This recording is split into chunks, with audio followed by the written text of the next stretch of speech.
My name is Kevin Pitts. I'm the Mayor Pro Tem of the City of Georgetown. I am also a banker in my day job. Council's kind of a voluntary deal. I'm a glutton for punishment, apparently. I'd ask the committee to reconsider the 5-year provision is what I'm here to ask about. The 5-year waiting period makes it harder for cities like Georgetown that are growing rapidly to respond to the growth, to recapture some of the costs from the development, the impact that it's causing to our current citizens, and to reduce the cost for the citizens' ongoing costs to live in their homes. We've been the fastest growing city for the past 3 years for cities of 50,000 and above in the United States. It's been hyper growth. It's hard to keep up with, and we are really hard to manage the affordability for our existing citizens. Our water district's 440 square miles. Our city limits is around 60 square miles. So much of the growth we're experiencing actually from a water district standpoint isn't necessarily even in our city limits.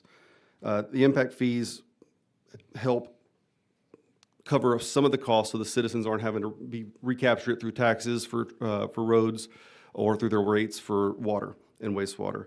So impact fees, are highly regulated. Actually, our last impact fee committee for water and wastewater, 50% of the committee members were builders or developers. And none of our impact fees are transferred to the general fund.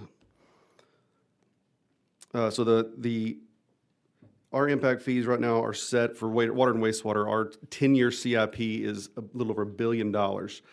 We did that study in 22 and implemented them in 23. And our study previous to that, the 10-year CIP was half that.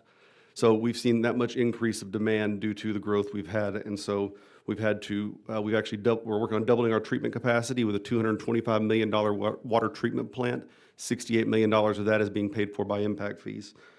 Having the flexibility to be able to update your plans and be able to change your impact fees with a rapid growing city like Georgetown helps us keep moving forward, getting infrastructure built, and keeping the cost down for our existing ratepayers. I understand home affordability is a big issue. However, the ongoing cost for home ownership should be as well, because whenever we're not able to recapture from new development, then all that cost doesn't go away. It gets transferred to the existing citizens. I'm here for any questions. Members, any questions? So are you, he mentioned Georgetown, is that where they went? Yes, sir. From 18 to 33?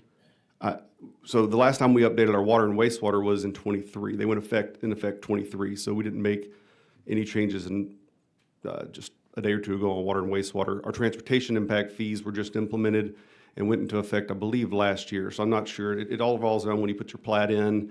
I don't know what the situation was that the gentleman prior to me was talking about, but we didn't make any changes on water and wastewater in the last couple of days. I mean, it was implemented in 23. But you did you go from 18 to 33? You don't know the time period? Well, I'm not sure. I know on our water and wastewater, we did go up. We're at the legal maximum amount allowed.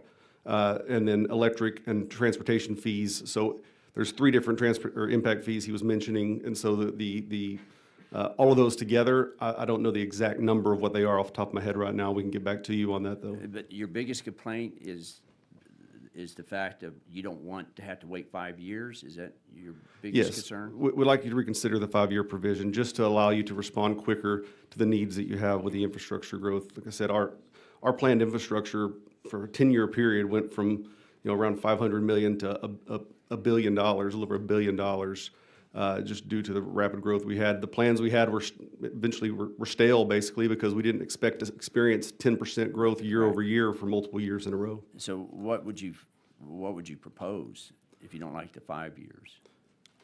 I mean, I'd say we like the way it is right now. 0? Well, no, I believe right now, my understanding is right now you're required to do it every 10 years. You're required to review them at least every 10 years. You can do it sooner than that if you'd like. But, I think a reasonable approach, I don't necessarily have a specific ask on years, but allowing you to be more flexible whenever you're growing at such a rapid rate and the needs are so much higher.